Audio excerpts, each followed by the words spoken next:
Maduram Maduram Bhadanam Maduram Ayanam Maduram Asitam Maduram Vidayam Maduram Gamanam Maduram Madura Vipate Rakilam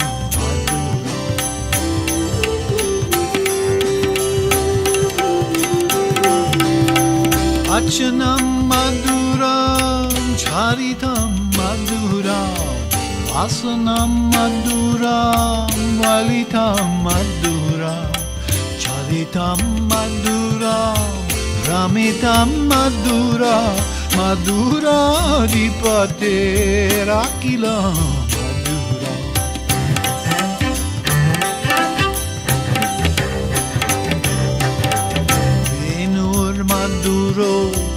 Renur Madura Om Shtapakaya Chadharmasya Sarvadharma Swarupine Avatar Varishtaya Ramakrishnaya Te Namaha Om Namah Shri Bhagavate Ramakrishnaya Namo Namaha Om Namah Shri Bhagavate Ramakrishnaya Namo Namaha Om Namah Shri Bhagavate Ramakrishnaya Namo Namaha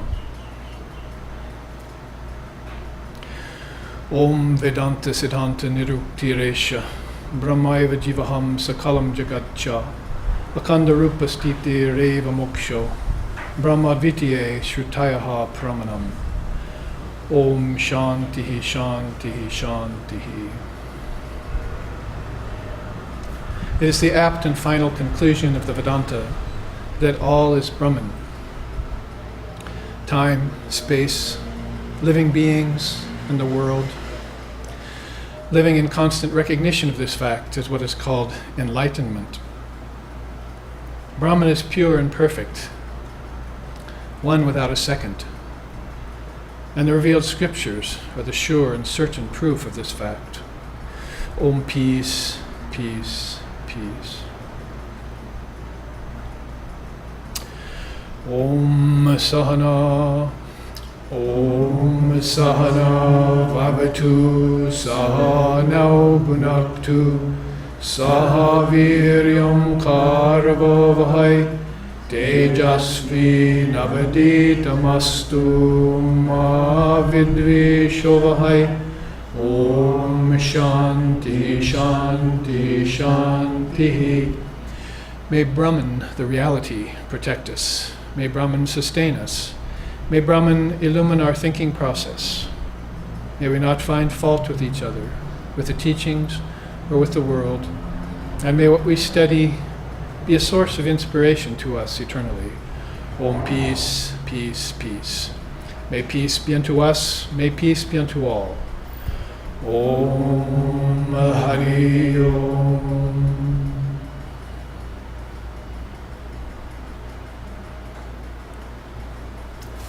Good afternoon. We are coming to you live streaming in the far distant Hawaiian village of Pahoa, which is about an hour and a half from our own ashram, which is where we usually live stream from. But giving you a little bit of an idea of our atmosphere here, we're in a yoga studio. The sun is out, there's greenery all around us, and the Hawaiian winds are blowing lightly. And we have gathered here, a group of us of the SRV Sangha and any guests that come, to talk on the Advaita of the Avatars, which is the name of this series that we're presently engaged in. This is the third installment of that, and we'll finish it up next week back at our Honoka'a ashram. So we are accompanied by the sounds of nearby traffic and wind, and maybe later in the afternoon you'll hear some koki frogs come out here and add to a background song. But whatever the case may be, I hope you can hear me well and see me even better. And I hope these teachings will reach you in a deep way. This is the Vedanta, sometimes called the voice of freedom or the future religion of mankind, as Vivekananda said, especially the Advaitic element. That word Advaita means non-duality, has to do with not two-ness. That is, seeing the synthesis of all things based upon a backdrop or a substratum of oneness that we all feel in our hearts. They sometimes call that the antaryami, the inner ruler, immortal, seated in the heart, watching all the changing phenomena go by.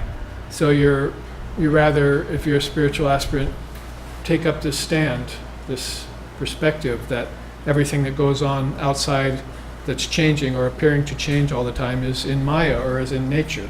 Maya and Prakriti being somewhat of synonymous terms used at different periods of time in India for nature or for form, for the covering power of form.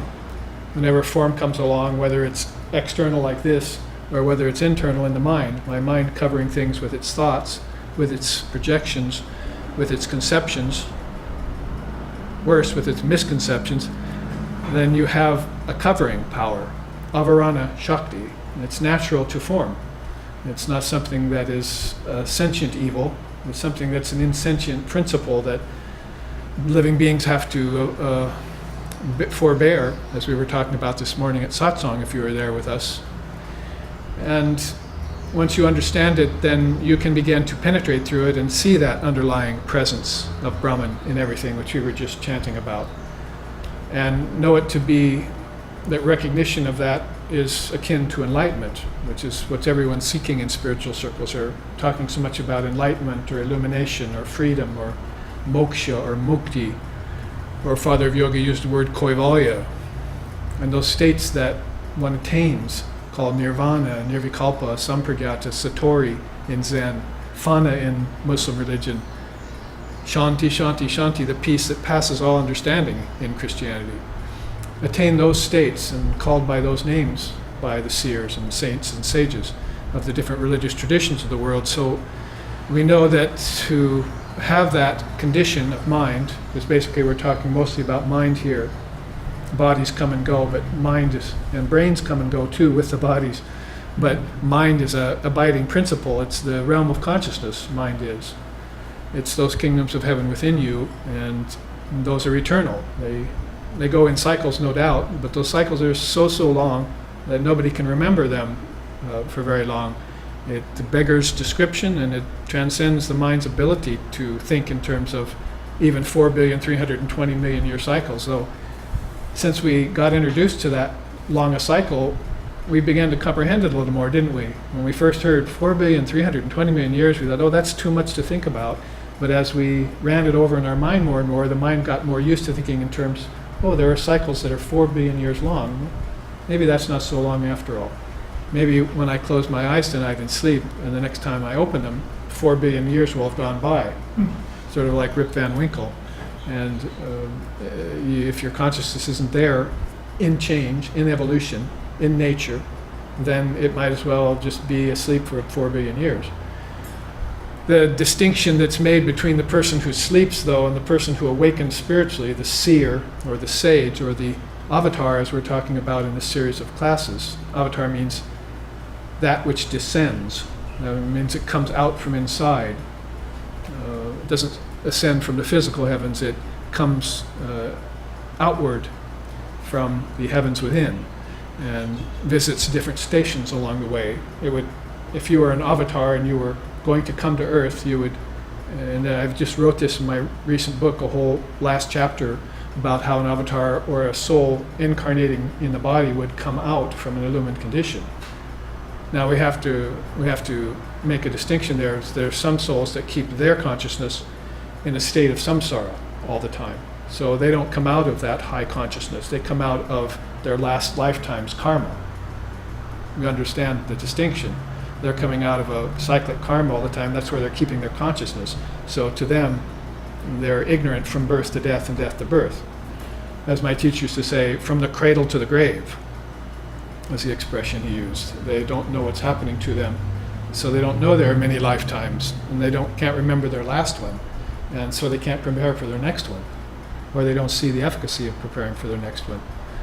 So we draw a distinction between those kind of beings and these beings who are luminaries, particularly the avatars, or that which descends from on high, if you want to use the Christian expression, is that they would come out of this formless mass of consciousness, chidgana, or Brahman. And first thing they would encounter would be this hum of the sound Om. And they would know themselves to be in the realm of the word now. Potential, form and potential. In a very, very high state. Still formless, but the potential for form is there in the word. And then from there they would gravitate further out of that station, and they'd behold the cosmic mind. The cosmic mind would be the next station. Brahma, Vishnu, Shiva, the Trinity is there, and unmanifested Prakriti is there. Everything in potential waiting to spring into form. So then they'd see that aperture, like these are apertures, right? These holes, as it were, caves, tunnels, vortexes that are coming from, that souls come from outside, from inside out, through this passageway of subtle network of nerves, nadis they're called, the yogis. So they're taking on stations of consciousness like that. And they know them because when they passed away in their previous lifetime, whether it be 500 years ago, which is the usual time span between Avatar's manifestation, like Buddha to Christ was 550 years, for instance. So they might not come back as often as ignorant people do. Or illumined souls sometimes, like Vivekananda, maybe once every 800 years or 1,000 years could come out into a body to see what kind of mischief humanity's gotten itself into over a millennia. But anyway, coming out of that formless state is sort of like you coming out of deep sleep into dream and out of dream into waking. But you don't know yet, that those are three stages of your consciousness yet. You haven't defined dreaming and deep sleep yet. You just think waking state. And you haven't brought your consciousness in and mastered the U of Om and the M of Om. You're pretty much hanging out in the A of Om, creation. Everyone likes to create and project. It's a lot of work to sustain, and then nobody wants to dissolve. That's basically it. Nobody wants Shiva. They all want to see the thing projected and sustained and not lift a finger to help it, you see. And that's possible when you've got billions and billions of souls holding one of those stations, one of those levels of consciousness, like the ancestors, billions of them holding the level of the ancestor. Gods and goddesses, another station, holding the level of the gods and goddesses. This is cosmology, Hindu cosmology. Greek and Rome had it, and other countries had it too. So as you come out through these apertures, from Om you would see the Trinity in the cosmic mind, and that would be the subtlest form that you could imagine, that you could envision. You're coming down into the realm of the Trinity now, and you'd like shake hands with Brahma, Vishnu, and Shiva, and then say, I'm going forward now. I'm going to follow the light of Sattva beaming out of the Trinity, and the next thing I'm going to encounter is the realm of the sages and seers and saints and rishis. And then after that, after seeing them, I will pass further out, and I'll pass into the realm of the gods and goddesses. Then I'll pass further out into the realm of the ancestors, celestials and ancestors, and finally find myself viewing human couples. From a disembodied state, I'm viewing human couples, and I'm going to choose my parents.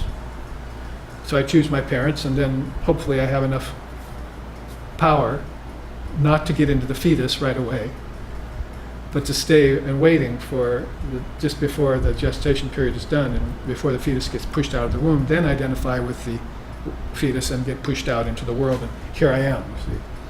Now a soul that does that consciously almost doesn't have to worry about getting lost.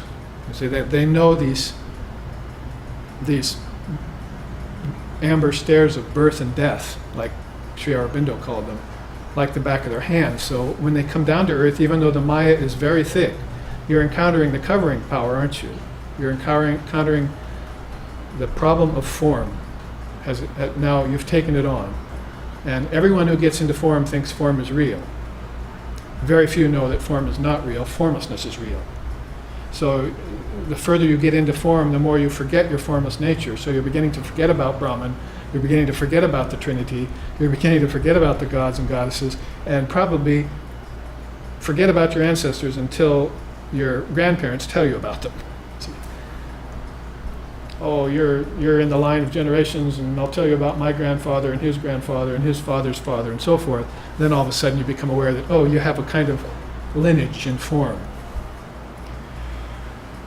And of course, beings who are spiritually illumined, they have a lineage in religious and spirituality. They have a lineage that goes back into gurus, and back into preceptors, back into saints and seers, and even back to the avatar, some of them, Avatar Avada, like those 12 apostles of Christ and those 8 apostles of Buddha and those 16 apostles of Sri Ramakrishna, direct disciples in this day and age. They have a lineage that they can remember. So they have the advantage there. I come from there. Now, most beings will say, I come from matter, because when they see matter, the covering power of form is so dense, Maya, Prakriti, so dense, that they immediately identify with it. It's also very alluring. If I could take the camera and just walk out with all of the live streaming audience and show you the beauty of nature here in Hawaii, you'd say, gee, I wish I was there. I wish I was living on some land somewhere eating papaya and cottage cheese this morning, like my nephew here did, living in a paradise, you see. So the power of nature and form is very alluring. Souls get attracted to it, and they get identified with it, and then they get attached to it. And that's, of course, where the yogi won't go. He can stand back and say how beautiful, but he's not going to identify with form, because he knows that's a covering power. And the covering power can turn into what's called the distorting power, you might have noticed. Formlessness is pure and perfect, like in deep sleep tonight. You have no ego, you have no house, you have no money, you have no worries. You just have peace. Now you just have to be conscious of that peace. But if you come out of that balanced state, then you're encountering restlessness, you're encountering active mind, the active mind of all these beings that we've just accounted for back in the heavens within us. And they're all working, they're all mentally projecting. It's a huge mind out there working that's manufacturing all of this. Right on down to the tree and the leaf. It's manufactured out of the mind. And it doesn't take 4 billion years to do it. It's there when you awake and it's gone when you're in deep sleep. So this taking on of form, embodiment, incarnation, reincarnation, is a very sobering thing to the person who's about to attempt it. And they're doing it as a yagya, a sacrifice. Most beings have no idea that they're doing it as a sacrifice, even if they are. Some of them are coming here just to suffer their karmas. Some of them are coming here just to have pleasure. They think pleasure is the highest goal. So their past lifetimes have been spent seeking pleasure, so this lifetime is also going to be spent seeking pleasure. Those pleasure lovers. So there are many different reasons for souls to be born here. So these unique souls called avatars, there's only one purpose to be embodied, and actually they're not even thinking of it as being embodied. Rather like an octopus sending out one of its arms with tentacles on it to feel in the darkness, feel what the landscape is like around it. Just like that, the avatar is sending out one of its avatars. The Brahman is sending out one of its avatars to feel the gross realms of name and form, and see how many are ready to renounce that, to give those up, particularly the suffering involved in it, how to transcend it. And this is the difference between, say, religion and spirituality. Those beings who are seeking enlightenment are seeking spirituality. And those people who are seeking morality and so forth are seeking religion, basically. So there's a stage beyond religion and morality called dharma, and there's a stage beyond dharma called sadhana. That's practice, spiritual practice.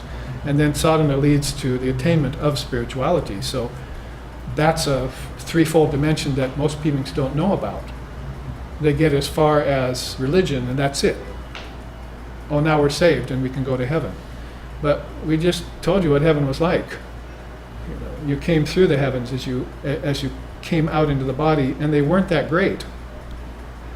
There were at least 3 or 4 other stations that were higher than heaven, according to the Hindu cosmology, to the tradition, that the seers have seen.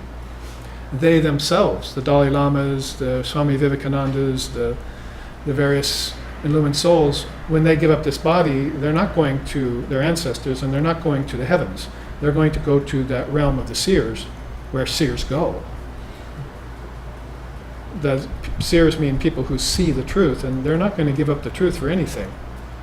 If thine eye has been made single, you're not going to take on the two eyes again and trade in this third eye for those two. In other words, duality has pretty much died for you, and wherever you go, it's going to be a matter of singularity, oneness, homogeneity, or Advaita, which is the name of our third class today of Advaita of the avatars. So we were in the midst of this kind of teaching when we showed you these two charts and ended last week in Honoka at the ashram here in Hawaii, SRV ashrams. So we can pick them up now. Remember, we had been going through these 14 stages. A question came up in the meantime, are these the dasa bhumikas? Because you see, and I redid this chart for you during the week because it was missing these two entries. Here's the agyana bhumikas. Jnana is knowledge, so agyana would be ignorance. So this is 7 levels of ignorance that the soul is involved in. So here's how the soul, animalistic soul, ignorant soul, worldly soul, finally the intelligent soul. Even the intelligent soul isn't that high. It has to go beyond its own intelligence in order to reach religion, spirituality, and mastership and superconsciousness. So this whole chart we looked at basically, in fact, we can start out the teaching with that quote. I don't think we took it last week, but Sri Ramakrishna put it very nicely. He says, the jiva, that means embodied soul, like we've just described, a person who came out from formlessness into form. The jiva first remains in a state of ignorance. It is not conscious of God, but of matter and multiplicity. The two M's, matter and multiplicity. So I want things made of matter, and I want lots of them. It's basically what the ignorant soul is after.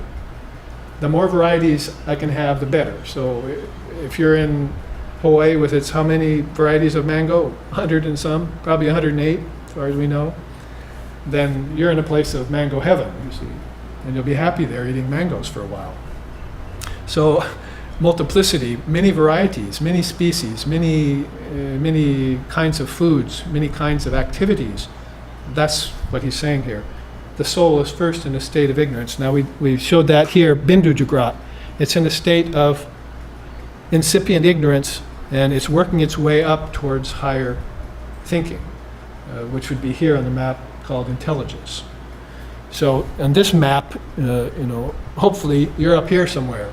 Those star maps that say you are here, the arrow pointing to one of those stars.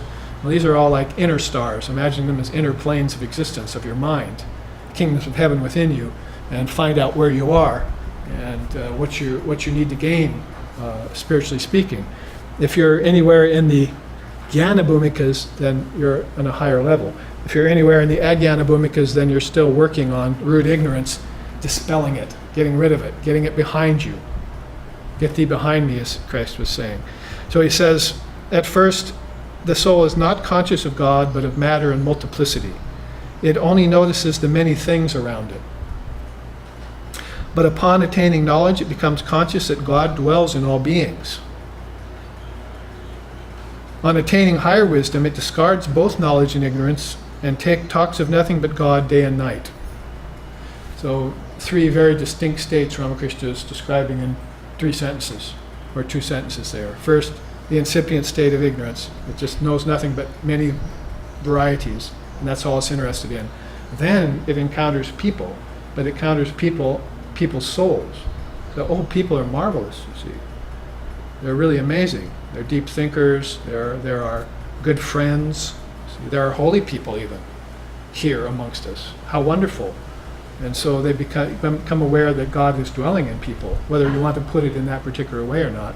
They're seeing consciousness, they're seeing awareness, they're seeing higher intelligence. And so they get attracted to that and they get fascinated with it. And that's a kind of knowledge about the soul being apparently fragmented amongst many, many people. See, that level of person is still thinking many people. He's not thinking one soul divided into many parts yet. So he says, when he discards both knowledge and ignorance. He'll talk about nothing but God day and night. So basically then has reached a level of awareness where he says, oh, I see, it's just God playing in many forms. It's a kind of sport that consciousness is undertaking. And you can see that a person who's making a shift from ignorant to knowledgeable to transcendent, if you want to put it that way, there's nothing changing outside. The change is all taking place in his own head, isn't it? First he's ignorant, but it's the same Brahman there.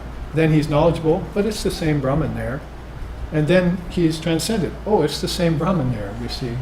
Nothing changed externally, even in the physical world, because the physical world lasts for 4,320,000,000 years, so am I going to wait around that long to see if anything changes? It's all change, all the time. But what doesn't change is that one single Brahman existing in everything. So that's where he gets to that stage where he wants to think and talk about nothing but God all the time. Like this fool here. He wants to get in front of a camera and tell everyone about it, you see. And hopefully generate some fire of yoga in you, that you'll want to do some practice and refine yourself and not be satisfied with multiplicity or diversity, or even shallow oneness, because there's a kind of shallow oneness that's going around in New Age circles. You see, I'm all right, you're all right. That's not the best mantra, because nothing's all right out there when everything's changing. The only all right is here in my own immortal self. And that's only true when I abide in my immortal self. If I venture out and forget this immortal self, then I'm at the hands of Maya and every dirty trick it has to pull on you. Suffering, misery, people all of a sudden aren't divine anymore, they're devils. And it's not my fault anymore, it's their fault. You see, so many things happen inside the mind that doesn't remain focused in its own awareness. Like that avatar who came out from Brahman and kept his awareness all the way down. Ramakrishna Paramahamsa, when he came out of non-dual samadhi and took on a body, he was 9 years old when he had his first samadhi. He saw some white cranes flying across a black storm cloud that was gathering. And the scene so impressed him that he fell over and had samadhi. To him it was souls, pure white souls, leaving Maya or separating themselves from Maya. And so he had this profound samadhi at 9 years old, and they had to carry him back to the village and nurse him back to awareness. So an avatar and the Advaita of the avatars that we're talking about today is something they come armed with. It's just lurking behind the surface. Sri Ramakrishna said, what I mean by that is, you might say Gadadhar there, the little Ramakrishna, before he was called Ramakrishna, was, just a child, like other children, you see. He had a few distinguishing characteristics, but when he started showing this incredible capacity for spiritual life at a very young age, then you'd have to say, well, this is not an ordinary child. This might be someone of a divine descent. He's got the markings of a very auspicious soul across his countenance, you see. And so that being, as he or she grows up, Holy Mother was growing up in the village just 1.5 miles away from Ramakrishna, you see. A couple decades later, she was born, and then they were growing up. She was growing up next to that same village that Ramakrishna had grown up in. So these souls, when they take on the body, their consciousness of samadhi is just behind the surface. Sri Ramakrishna used to explain that. He said, some beings' gold, he means their soul, their gold is buried under mounds of earth and you have to dig for days to get to it. That's a very ignorant person who's been pressed down by Maya. But other people's souls, other people's gold is just right beneath the surface. You just brush away a few pebbles with your hands. You don't even need a shovel. And there's the gold shining, you see. So he meant that's like these great souls who remember their consciousness as soon as they get in the body. So those are beings that Ishvara Kotis would look for. They're waiting for that soul to come into the body. They're born for that. They have some inkling of when that soul is going to be born. So it's no coincidence that the 12 apostles of Christ were living along the river about the time John the Baptist came along. That's not a coincidence. Other things may be coincidental in their life, but that's not. They're born there for that purpose, and they're waiting to become fishers of men. That's their purpose. But their gold is buried under a few feet of earth, you see. Christ has to come and tell them, fishes and loaves and rivers and nets and wives won't do it. You have to have something else. You have to have a spiritual life. Let me show you what that's like. And then he awakens them. I have a chart I brought about awakening. Diksha, it's called in our tradition, how a soul gets awakened by some maybe 10 or 12 different kinds of diksha. I'll show you that in a minute. Sometimes even by a touch from a soul like that can awaken a person. We have that on record with Sri Ramakrishna touching the young Naren, Swami Vivekananda, when he was just a teenager. And Naren said the whole world went away at that touch, and he cried out and said, "What are you doing to me? I have my parents at home." He got totally surprised by the Paramahamsa, who just touched him on the chest or on the head, and with this kind of hasta diksha, and went into the state. And then Sri Ramakrishna asked him questions. Are you the soul I brought with me? What's your purpose here on earth? What are you doing here? And so forth.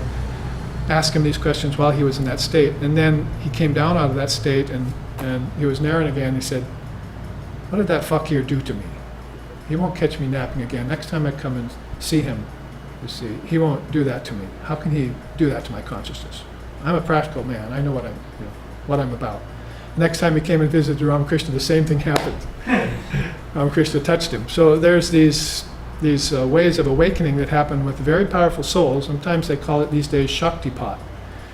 But Shaktipat, of course, is being used in a way that's not all that healthy if it's been used in a way that's called premature awakening. If it's done just as a sensational thing, or becomes a sort of phenomena that people are looking for. Oh, I think I'll go back to my guru and get that touch of ecstasy again, instead of doing it under my own steam. So that's why I said this earlier this morning, that the avatar usually helps those people who are lost cases.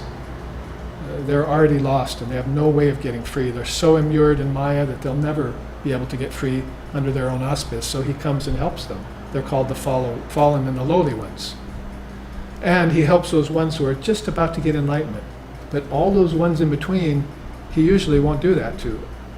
This has been sort of the observation we've made in the Ramakrishna order by looking at Sri Ramakrishna Paramahamsa's life in the 1800s.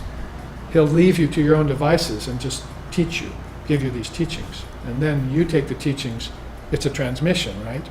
And then you take the transmission and you take it in and you work out your own salvation. That's how Vivekananda put it. All beings must work out their own salvation. So in a few cases of those beings who are lost, and also those ones who are just about to get enlightenment, the avatar might use that kind of power. So it's not a Shaktipat thing, is what I'm saying, that's just done on a whim, you see, or to prove some sort of occult power or something. It's a very precious thing, and quite rare when it's used in the right way. We'll look at that in a minute. So this quote starts us off showing us sort of three levels of being: the ignorant being, the being who's got knowledge, and the being who's got transcendence. And that's been, let's go to this chart for a second, because we were there last week. You see how the soul starts in root ignorance, goes up a station to awareness of individuation, ego, moves up a state and begins to understand that he's having different births. He's ignorant, and he doesn't know. He's getting inklings. Sometimes they call it deja vu or something. He's getting these experiences that are extraordinary, that are sensual. They're beyond the senses. And he's beginning to get them in dreams. So you can see up the left-hand side of the chart here, your left, these words, Jagrat, Swapna, and Sushupti.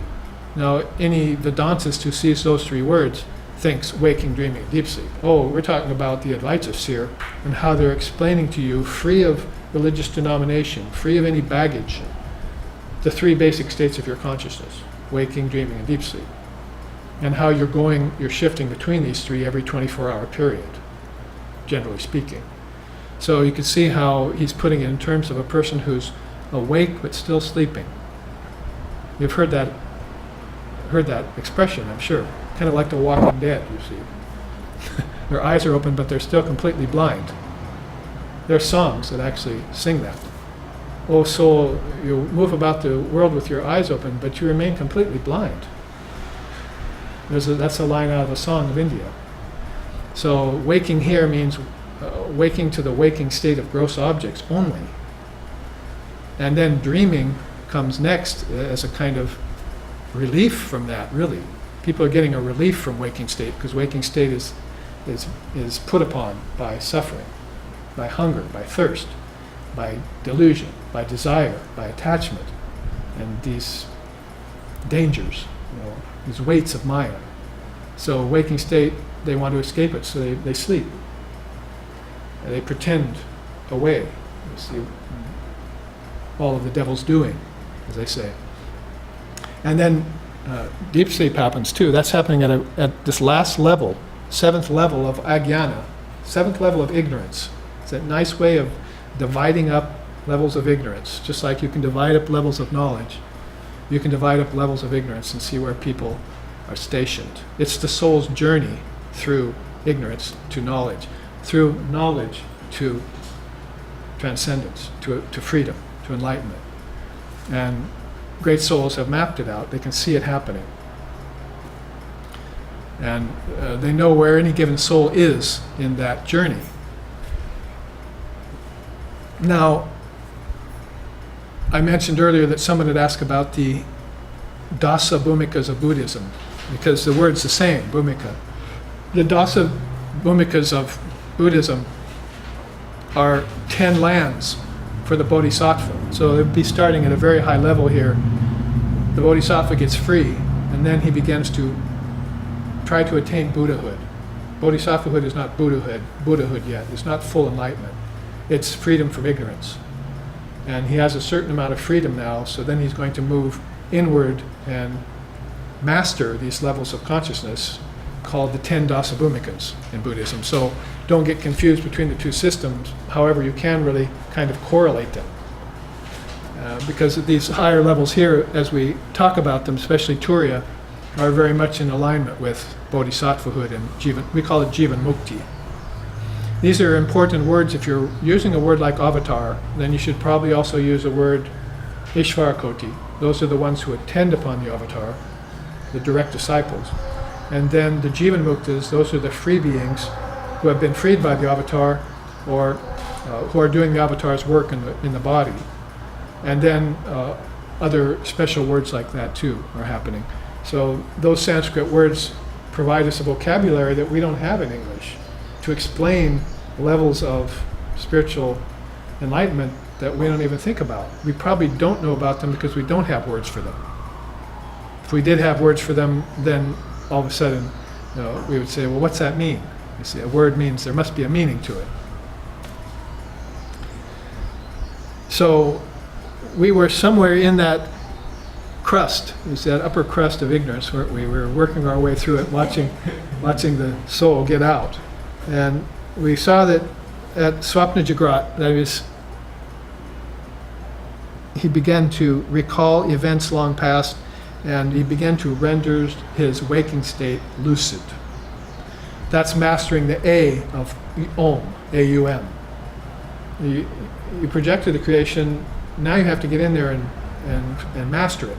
You can't just get in there and lose yourself. It's basically what they're saying. You have to get in there and see it as a creation. A creation means a projection, and a projection means something unreal. When the mind projects things, they're not real. They're like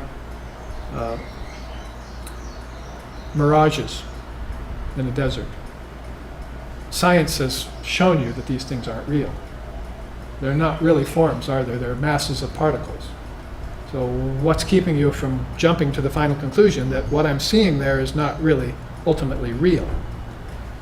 It's not actual.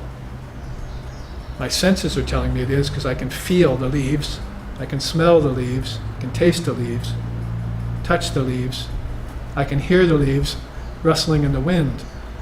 But I'm beginning to suspect that maybe the senses aren't giving me the full reading of what an object is, or what it isn't.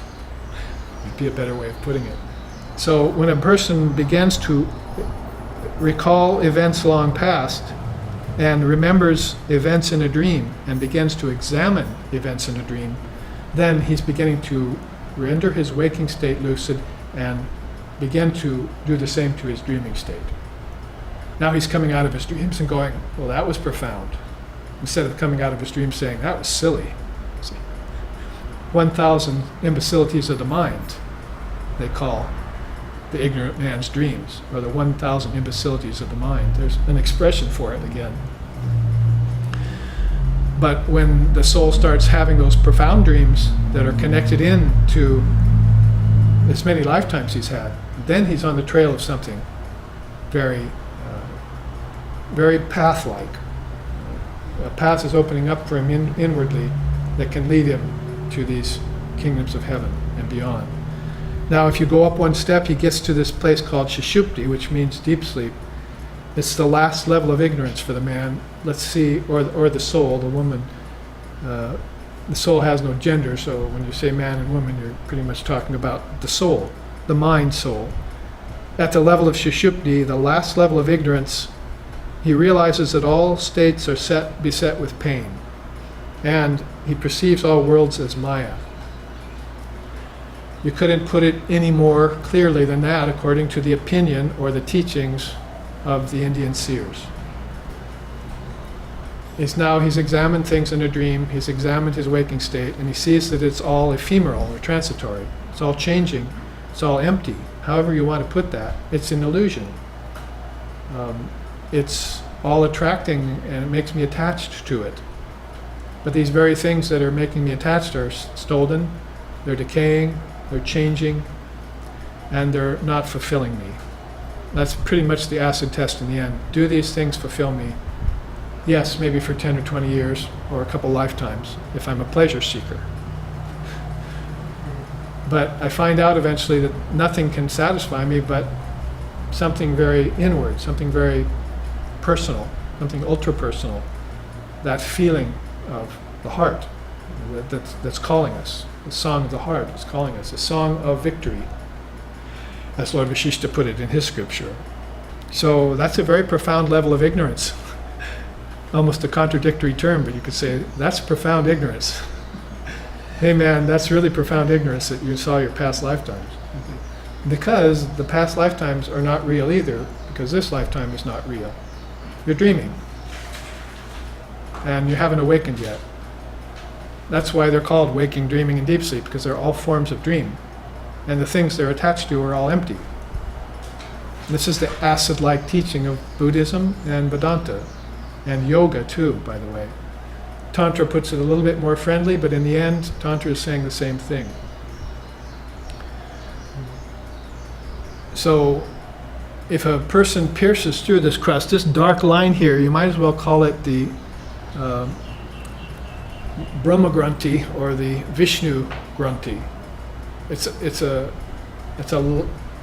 membrane between the third chakra and the fourth chakra, is basically how you could put it. There's a subtle membrane there that people cannot pierce through. It throws them back into rebirth, throws them back to their ancestors, to the humans. And they go in rounds and circles like a tempest in a teapot inside of these three lower chakras. One of the avatars, Sri Ramakrishna Paramahamsa, said, I won't go there. I can only go this low. I can't go down to these three lower chakras. Now he meant by way of identification. Of course, he could fish people out of them if he wanted and attract them to him, maybe, in certain cases. So this membrane here is, you can feel it in meditation. It's called the cloud of nations.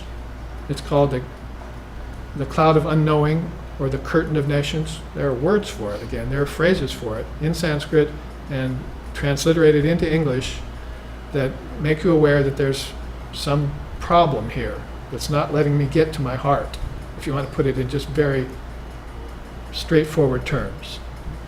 It's not letting me to get and live in my heart. I sometimes pierce through it and I'm in my heart for a while, but I'm pulled back down by some elastic tether, just right back down to these lower chakras.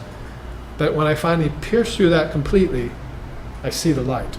And that's Ramakrishna's own words.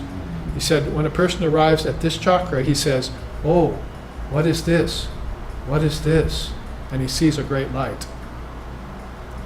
That's a direct quote from the Gospel of Sri Ramakrishna, how Ramakrishna explains the piercing through that membrane of ignorance, which is right there, and getting higher knowledge, which is right there in that second sentence.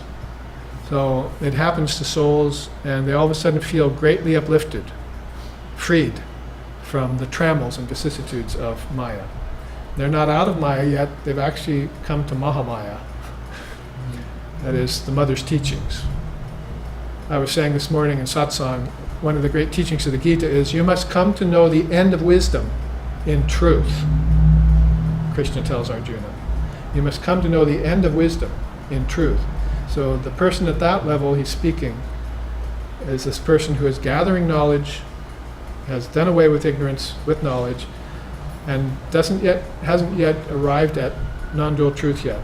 He's just using wisdom to propel himself along, and that's what these early stages here of the Jnana Bhumikas are. Stages 1, 2, 3, or if you want to put them 10, 11, and 12, if you count 14. Let's look at those.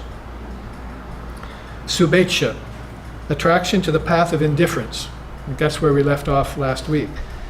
You get an attraction to the path of indifference, which means indifferent to the evil of things, indifferent to those who are enemies of enlightenment, who are enemies of God, who are trapped in worldliness. So you can't strew pearls before swine. Every great avatar knows that, so they just put the truth out there and have the attraction. Those people who are attracted to it in that lifetime, those are the people they'll save. But remember, there's other beings around that are already saved. The avatar isn't the only illumined soul on earth when it comes. There are other great souls there that are helping it. Remember, Sri Ramakrishna said it's like a great ocean liner passing along the leaving port, and it leaves this huge wake of waves. Those waves are other great souls that have been inspired, re-inspired, rejuvenated by the avatar's presence. Everything will take a turn towards evolution. Science will start to evolve, medicine will start to evolve, arts and music and sciences will start to evolve after an avatar has come. There's a huge progress on the world level being made. You can see it if you look at the accepted avatars, what happened just after they passed away from the body, other souls that came and teachings that were given. So this passive indifference means indifference to all of those who would act as weights, all those things and people who would act as weights to your further awakening. This is why people have to sometimes depart from their families, because they're not ready yet. That's why Christ said, they say I've come to bring peace, but actually I've come to bring a sword. And with this sword I'll separate father from son-in-law, mother from daughter. So he knows that some beings are being weighed down, and some beings will never awaken in this lifetime. So he comes and he separates the two, and sends some towards truth and leaves other in the world. Grant unto Caesar what is Caesar's, right? Well, they want the world, they get the world, until they finally wake up to understand that the world is unreal, empty, illusory, non-satisfying, non-fulfilling, repetitious, passing through many cycles, endless cycles, doing the same thing over and over and over again. And then they want what's new and what's fresh. I mean, that's one positive angle to the Westerners. They want what's new all the time. They want new foods, new restaurants, new clothes, new guru, you see, new teachings. So they'll hop around from here to there to get those things. That's not a very good positive trait, but the positive side of it is that if you're looking for something really new, how about transcending reincarnation? That's really new and fresh. That's the most radical thing you can do. Other people go, I'd never thought of that, you see. How does that happen? How does one get that? And if that question is asked, the avatar will turn his attention on that person and say, I'll tell you how to get it, follow me. Oh, first you must give up the world. Didn't Jesus tell the rich man that? First you have to give up your money. He was attracted, the rich man. He heard the ring of truth in those teachings of Christ, but he couldn't go home and give away all his things. Sri Ramakrishna's life, speaking of Jesus and Ramakrishna, are avatars that are 2,000 years apart, roughly, right? And Ramakrishna told the story of the man who had a dozen wives. And, he came out of the shower one day with his towel and his cloth around him. That's all he had. And his wife said, "You're a lazy good-for-nothing." See, he had just one wife. And he says, "Your neighbor up there has 12 wives and he's decided he's going to give them all up, one at a time." And the man said, "He'll never be able to do it. I'll show you how to do it." And he left. He never came back. So that's a teaching like Christ telling the rich man, go away and give away all your things and then you can follow me. Because if you follow me the way you are now, those things will pull on you. You'll want to come back when the going gets rough. And believe me, the going will get rough when you give up everything. It might not be rough for you, but the world around you changes its face. It starts to show an ugly face to you. Misery loves company, right? People don't like to see someone renounce the world. Certainly parents don't like to see a child renounce the world. Unless they're dharmic parents. And there are precious few of those around who will say, yes, go, follow your spiritual life. What's schooling? What's any of that? What's money making? You don't have to take care of me when I'm old. See the hidden agenda of parents. They want to wrap you up in Maya the way they're wrapped up in Maya. So if a soul shows an inkling to get free, if there's no sannyas, if there's no monastic institution, if there's no ashram in the society, then they end up taking drugs. Their parents say, take this drug, it'll make you feel better. Or let's get you married, quick. That even happened to Sri Ramakrishna. His mother saw him getting too spiritual and having samadhi, so he said, let's get you married. Ramakrishna was ready for that. He said, oh, well, my bride is marked with a straw in the next village. So the parents went there all happy. Oh boy, he didn't put up a fight. He's actually going to get married. And they found this little 3 or 4-year-old girl. And that was his wife. So he was ready. He was ready, you see. So he married Sharda when she was, 5 or 6 or something. Of course, they don't consummate the marriage. She didn't see him again in that way until she was 18 and went to Calcutta to find him in his 30s as the priest of Dakaneshwar temple, the Kali priest. So, meanwhile, she saw him occasionally when he came back to visit the village because, as I said, their villages were a mile apart. But those teachings of the avatars, you can look and measure them one against the other throughout those 500-year spans, 500, 600, 700-year spans. You can find that they're all saying the same thing in different words according to their society and the times and the people they're teaching. You can find the direct correlations in that. And it's wonderful, because what you're actually seeing is that there's not many avatars that come many times, and there's not one avatar that comes once. There's one avatar that comes many times. They're the same being. They couldn't be otherwise if you know your Advaita, hence my title, Advaita of the Avatars. It's rather a dichotomy. There aren't many avatars, there's just one. So it's actually not that difficult to present their teachings and to show the correlations between them. And it all has to do with spiritual evolution, however you may put it. I have several other ways to show you how that growth is actuated and quickened by the presence of a guru or a sage or a seer, especially an avatar. Because those beings should be living exemplars of spiritual life. And if you like spiritual life and you're ready for it, you'll gravitate towards it quickly. If you don't, you'll run in the opposite direction, as many people do.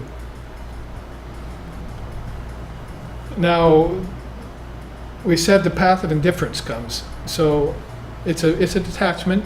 It's not a callousness. We don't want to mistake it for that, because the Jnani is actually loving humanity and the world more when he's in knowledge than he was when he was in ignorance. He found out when he looks back that he loved the world for all the wrong reasons when he was in ignorance.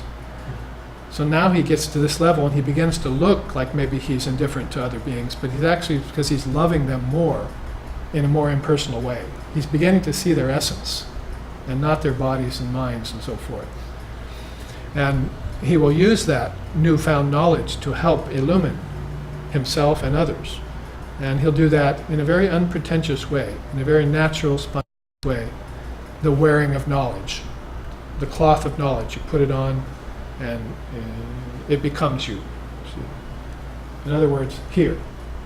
You talk of nothing but God day or night. If you don't want to be around a person like that, you're welcome to leave. But if you like what you hear, you'll come and listen. Hopefully for years, until you hear that one thing expressed in just the right way, at just the right moment, that will click and awaken you. And that's what all of this is about. It's coming. Let's look at it.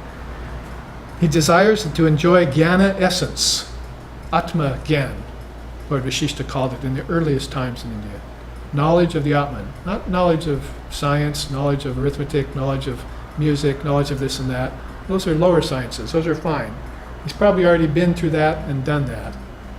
Now he's getting a newfound appreciation for and thirst for not the things of the world, for knowledge, for wisdom, right? He's beginning to see ignorance and get rid of it by knowledge. Ramakrishna put that, if you get a thorn in your hand, you take a thorn off the same bush, dig that thorn out with the first thorn, throw them both away. See? Ignorance is the thorn in your hand, knowledge is the thorn that you get to dig it out with. But guess what? Both thorns came off the same bush, called Maya. Ignorance is an illusion, knowledge is an illusion. You are non-dual. You have nothing to do with dualities, virtue and vice, pleasure and pain, knowledge and ignorance. This is your dream. You're dreaming duality. You're taking the covering power and form and playing with it. Machinations, sleight of hand, prestidigitation, presto changeo, zim salabim, open sesame. It's interesting, if you opened the sesame seed, you'd find a lot of oil in it. Who would have thought there'd be oil in one tiny little sesame seed? But to get that oil out, you have to grow a bunch of sesame plants, harvest millions of seeds, invent a press the seeds to get just a glass of oil so that you can analyze it, find out its nutritious power and so forth. Who's going to go through all that trouble just to get sesame oil? But give the human being enough time, they'll do that. And that's just an analogy. Basically, they're going to want to press that sesame seed of knowledge. There are many, many atoms of knowledge in your mind, just like there are many, many millions of atoms of matter in objects. Now you have to switch the level of your vibration from that gross vibration to this subtle vibration, from waking to dreaming, from dreaming to deep sleep, if you want to put it in that way, and master your consciousness. There's nothing like that. There's nothing as great as mastering your own consciousness. That's a yogi. Fully masterful yogi. See here? First, animalistic is the gross level. People who are animalistic in ignorance. Then you get worldly and it's at a primal level. Then you get some intelligence, it's at a vital level. Then you get religious and it's at an ethereal level, heavens and so forth. Then you get spiritually awakened for your first time and it's celestial. Then you become a practitioner, not just awakened, but you begin to practice to refine it and you get to a cosmic level. Then you become an adept at spiritual life and it's at a divine level. Finally, you become a master and it's at a universal level. Then you find these people like avatars who are past masters and it's at a superconscious level. In other words, here, Danir Grahitva Upanishadam Mahastram Sharam Hupasanishita Sanjayata Ayamya Tad Bhavakatena Chitasa Laksham Tadevaksharam Somya Vidti, the nectar of wisdom, right?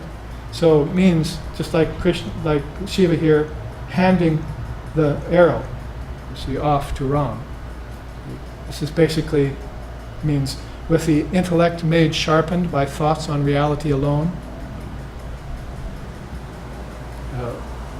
Take the bow of the Upanishads and the teachings and aim that arrow at Brahman and release and penetrate the mark. So this is all these arrows, you see. You're being taught how to sharpen your intellect so that it can penetrate through ignorance, maya, name and form, appearances. Because if you don't, suffering, misery, and disease will come, and you won't be able to deal with it. Most likely suffering, misery, and disease will come anyway, but at least you'll be able to deal with it if you're a yogi. Because as we were saying today in satsang, early morning satsang, forbearance is the default zone of the wise.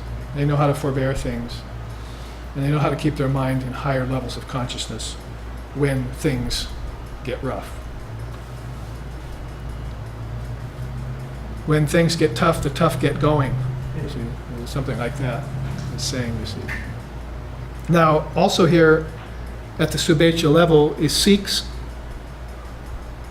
the guidance of an illumined soul. All great teachers, including the avatars, by the way, took teachers. They were already spiritually enlightened past masters, so why did they need to take teachers? To keep their mind wiped clean for the best vision of God and to act as an example for others, that they need teachers. Otherwise, like in the West here, you'll give root to arrogance. Oh, I can do it on my own. Do you realize how difficult it is to get spiritual enlightenment? Especially in an age where no one's looking for it? Where the trail that was blazed thousands of years ago is now overcovered with weeds and you can't even see it anymore? It's very difficult. Sri Ramakrishna had a story for that. He said, a man was walking through a neighborhood and he saw a beautiful house and he wanted to see the view from the roof of that house. Now, how can he get up on that roof?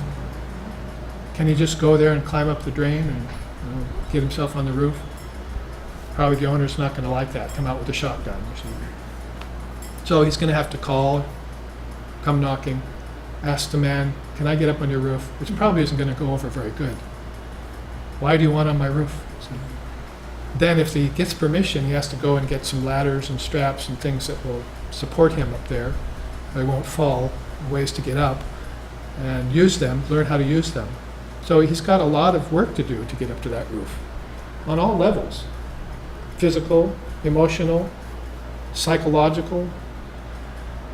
So you need a teacher is what the teaching is. These souls, like Ramakrishna, he took teachers because he loved to find God through every path.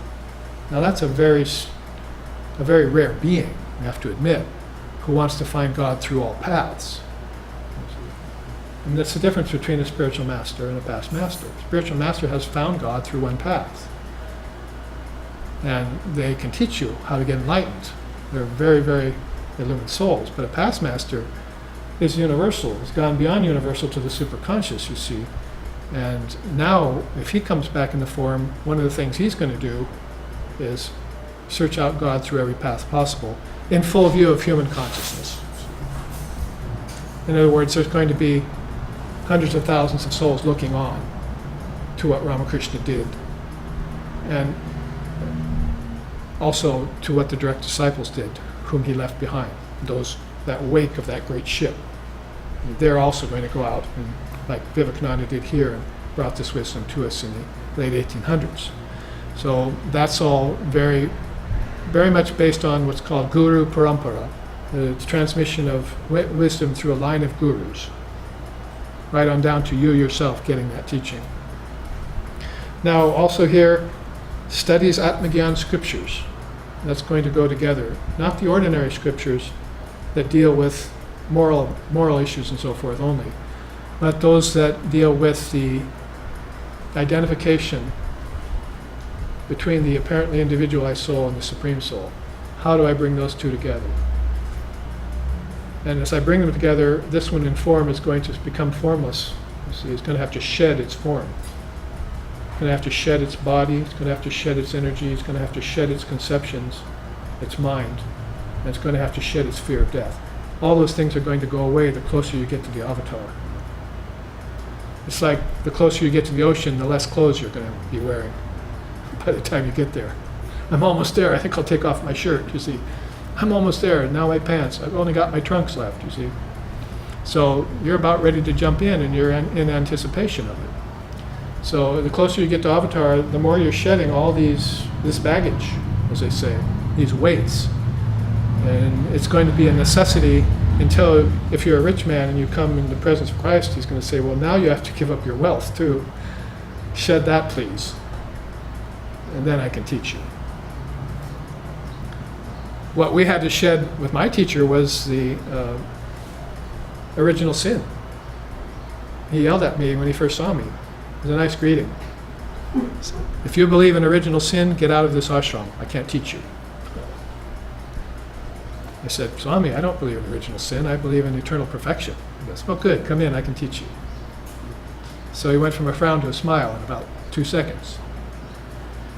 So what I had to shed, or when he wanted to make sure the Westerners shed when he came to a Hindu path, was the belief in original sin. That's untenable to him. It's unacceptable. It's not working. It hasn't worked. If you take it symbolically, maybe you can find room for it, philosophically speaking, but not taken literally, for sure.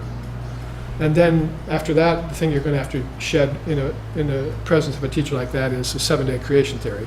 Why? Because Brahman's not a creator. God does not create. So you get your P's and Q's together. You get your T's crossed and your I's dotted when you go in front of a master like that. See, anything that's been hanging out in your mind that's unworthy gets shed. It's burnt away. And then you have kyati, clarity. And you leave the ashram and say, I'm clear again. Painter goes on painting different colors, dipping his brush in the water, cleaning it off, painting with new colors.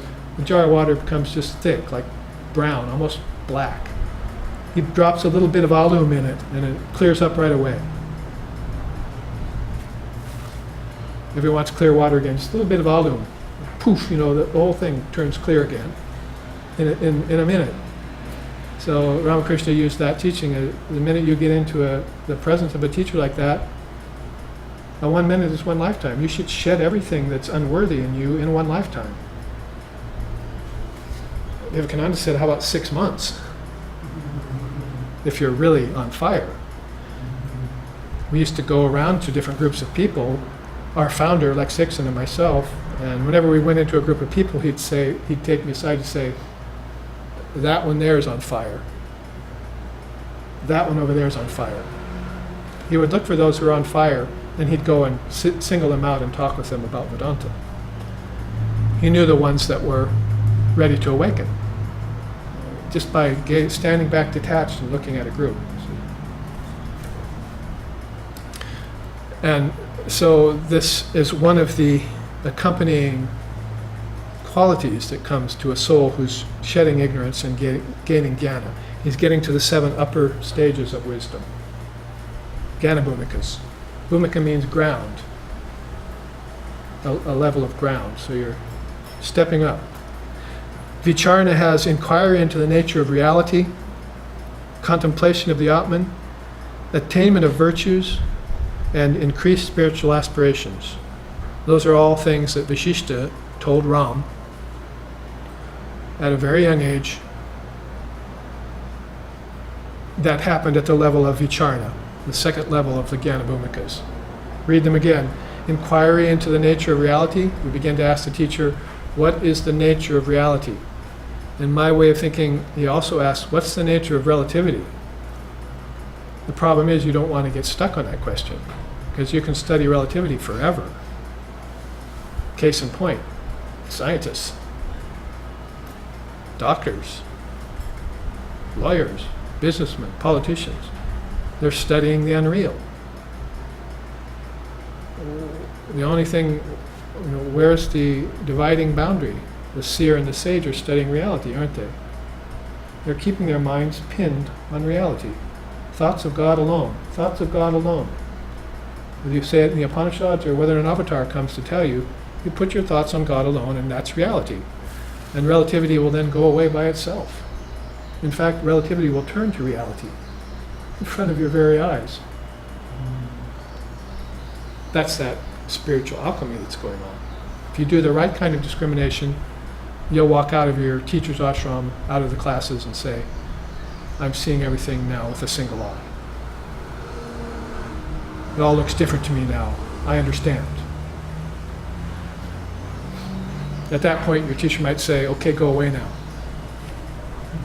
I have other fish to fry. And you'll have your last supper at that particular ashram. Now go and spread the teachings. Contemplation of the Atman is a precious thing. Before that, you didn't know you had a soul. Then you found out you had a soul. Then you found out there are people who could teach you how to get your soul. Now you can actually contemplate your own soul. Thank you very much for those four steps. It's not enough just to know that you're an eternal soul. That's just lip service. You can say that to anyone. Yes, we have an Atman. Yes, I know my Buddha nature. But to actually be able to contemplate it, you see, like Holy Mother said, I can take my Atman out from my wearing cloth anytime I want and look at it just as easily as you would look at a fruit in the palm of your hand.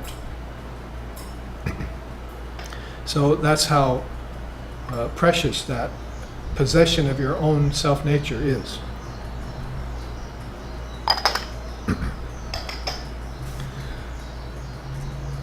Attainment of virtues is there. It means all virtues are already within you, really. I mean, you're just attaining them for yourself. You didn't know about them before. You thought you had to seek them outwardly. And in your seeking of them outwardly, you became confused and started seeking other things other than virtues. And started probably accumulating some vices too, which is the opposite of virtue. Now you find out, and this is the spiritual way, that all virtues lie within you. Kingdoms of heaven lie within you. Be thee perfect as thy Father in heaven is perfect, you see. So you find out that these things are inside of you and you lay your hands on it. In Buddhism and in yoga, that's called Dharma Mega Samadhi, the rain cloud of virtues. They actually have a way of describing it. Do you tell the rain, God, when to rain? Or does it just happen? It's the same in spiritual life. All of a sudden, if you've satisfied these criterion, virtues will come raining on you without you even asking them. Whereas before, you were laboring yourself unto death to try and just get one of them. Oh, I wish I could be innocent, you see. I wish I could be pure.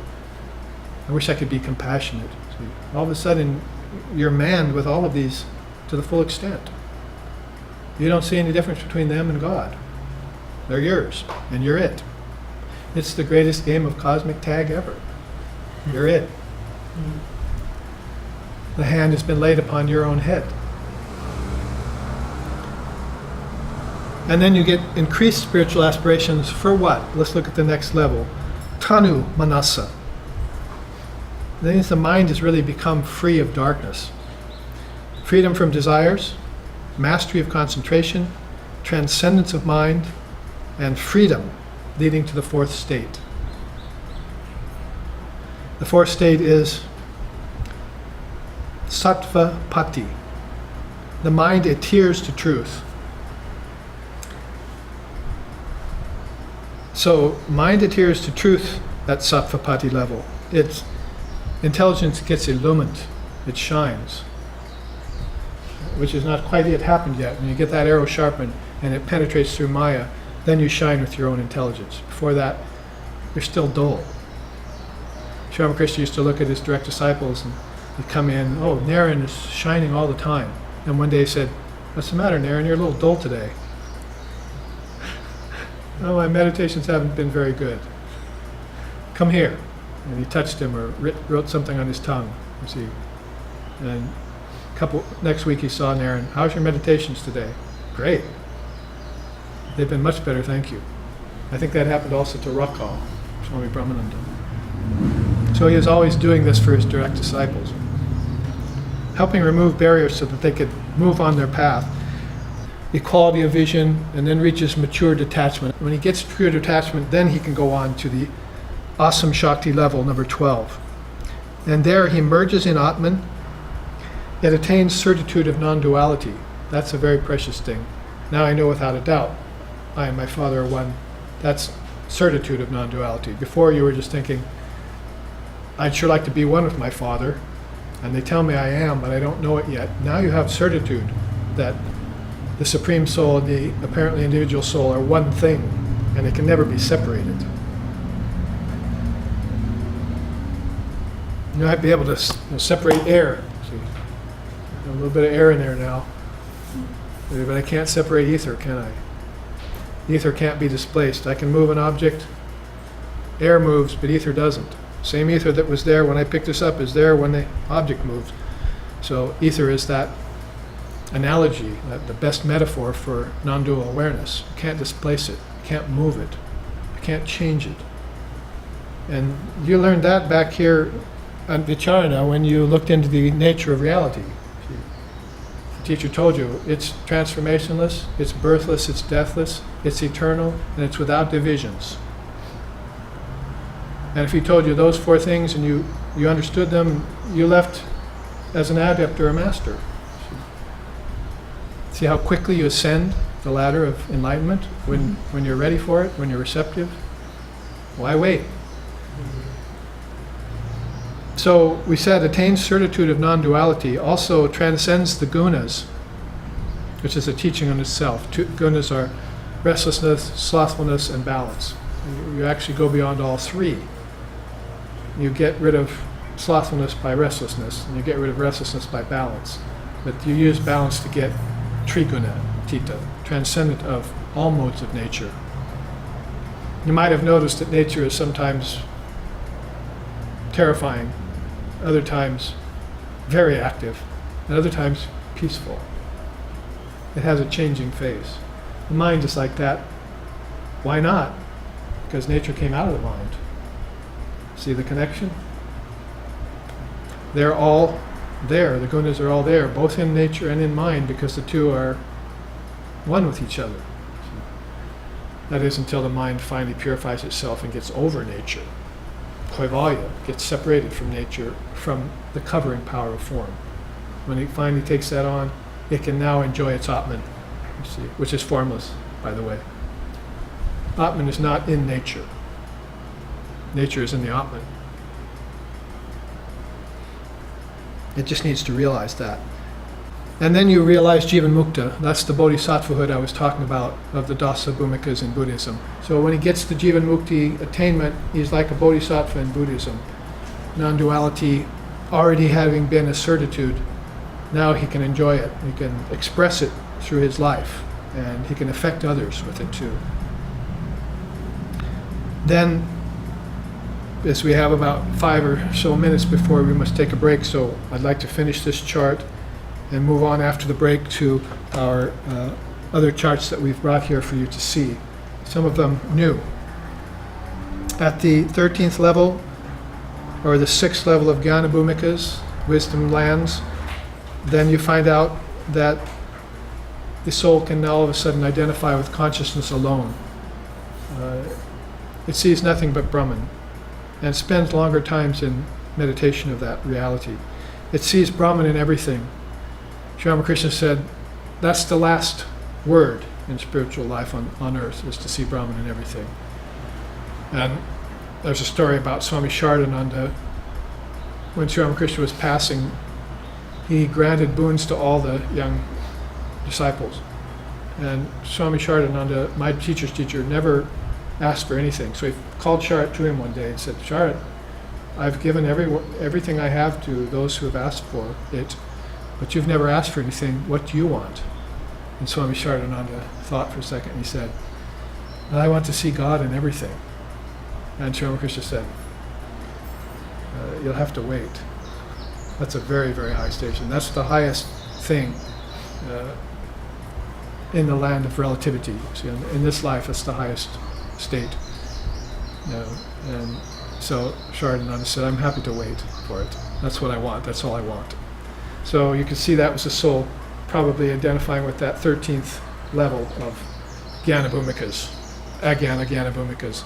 He was ready for that vision of seeing Brahman in everything. The only thing beyond that is Turiya, which is a famous word because it's the fourth state after waking, dreaming, and deep sleep, all of this. Then it jumps to Turiya. Turiya means the fourth. It's like somebody didn't want to give it a big grand name. They just said, when you transcend waking, dreaming, and deep sleep, and everything that goes on in that, because you can see that this gaining of wisdom is also kind of a dream. You thought you were ignorant, so you needed to get knowledge to get rid of an ignorance that was never really there. It's very, very strange. So you're awakening from a dream on grander and grander levels. This is why a spiritually adept master, these kinds of beings, it's no problem for them because they've already gotten rid of their ignorance long ago. So when they come back into the body, it's just a matter of seeing a teacher, hearing a mantra, and doing, a little meditation, and then all of a sudden, poof, they're right back to where they left off. You see, everything comes back to them naturally. But other souls have those mountains of ignorance, of past lifetimes and karma still piled high. So they're digging away each lifetime, and hopefully not adding more to the mount as they dig. See, some people are digging away and throwing the dirt over their shoulder, but it's adding to the mound of karma behind them. So they think they're getting somewhere, you see. You don't want to be one of those. So if you're going to put forth effort in spiritual life, make sure it's done in the right way. Anyway, Turiya is after Jagrat, Swapna, and Sushupti, waking, dreaming, deep sleep. You get Turiya, means the fourth, means samadhi really. It's another word for samadhi, or non-dual abidance. It's another word for where the avatars are in Turiya. And that means that they abide in their self all the time. They rest in disembodied liberation. Here's a Jivan Mukta, right? But here's a Videha Mukta. Videha Mukta means never takes on a body again, unless it's their own sweet will to do so, for some purpose. So that's rests in a disembodied state. Probably when Holy Mother said, Naran, Swami Vivekananda, is like a wooden statue who meditates for 700 years at a time. She wasn't just saying that to say what a good meditator he was. That's probably actually the truth. He does leave the body, go into a conscious state, and for 700 years sit in meditation. What's 700 years in the scheme of 4,320,000,000 year cycles? Not very long. So suffice to say, he's a very profound meditator, and he can live in a disembodied state in pure consciousness. Imagine the bliss of that. Imagine the wisdom of that. Imagine the existence of that. Sat Chidananda of that. See? And why he's that way when he comes back to earth. He's a past master. In the opinion of most of us in the Ramakrishna order, if Ramakrishna hadn't have come, Vivekananda could have easily been the avatar of the age. That's how much he's admired and assessed by illumined souls around him, of which there are thousands and thousands now. I mean, monks, I'm talking. Thousands and thousands of monks who follow Vivekananda. How did he do that? How did he convince young men to give up their lives? Young Hindu men, and some Americans and some Europeans. It's not an easy chore. It's like Christ saying to the rich man, right? Give up everything and follow me. He couldn't do it. But Vivekananda was able to do it with thousands of people. Amazing. So this is a very, very high level soul, fully realized consciousness. They call him, in fact, Ramakrishna himself, an avatar, called him a Nitya Siddha. Nitya, eternal, Siddha, perfect. You can draw your own conclusion from that. He's a Nitya Siddha, eternally perfect soul. So sitting in long times in a disembodied liberation gives you some idea of what that attainment is. And then enters immersion. You must say probably that if you're sitting in a disembodied state for 700 years, that's not yet immersion. There's a difference between merging and dissolving. So Vivekananda is holding a causal body so that he can return to earth. And so that's why he would sit in meditation. Otherwise, why bother? Just immerse. A hailstone falls in the ocean, zip, that's it.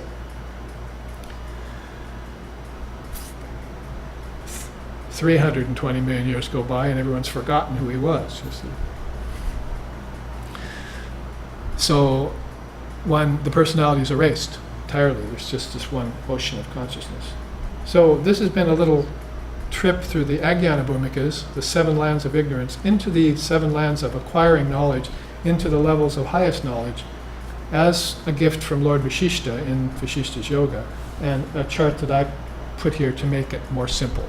The live streaming audience will now look at these on screen while we take our 15-minute break, and you can also come up those here and look at these charts close up if you like.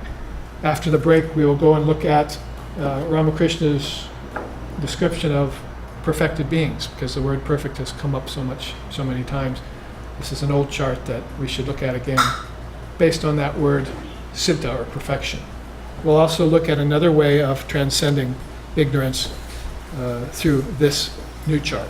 So let's take our break here, please, and thank you for your attentions all around.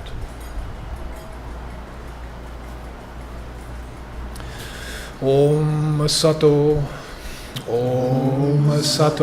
Ma Satgamoya Tamaso Ma Joytir Gamoya Brichorma Amritam Gamaya Abira Bira Mayeti Rudrayate Dakshinamukam Tenamam Pahinicham Om Shanti Shanti Shanti. Lead us from darkness to light, from lower truth to higher truth, from the unreal to the real, and from the illusion of death to eternal life. Reach us through and through, O Lord and Mother, with thy sweet and benign presence. Om, peace, peace, peace. May peace be unto us. May peace be unto all. Om Hari Om. Madhura Nipate Rakila Madhura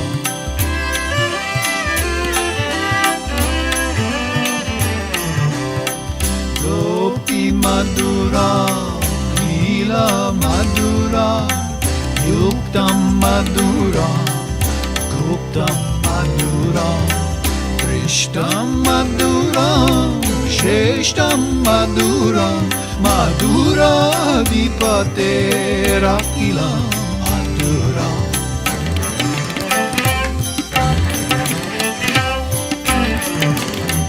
Gopa Madhura Dhamo Madhura Ashtir Madhura Shristi Madhura Kalitam Madhura Kalitam Madhura Madhura Dipate Rakila Madhura Madhura Dipate Rakila Madhura Madhura Dipate Rakila Madhura.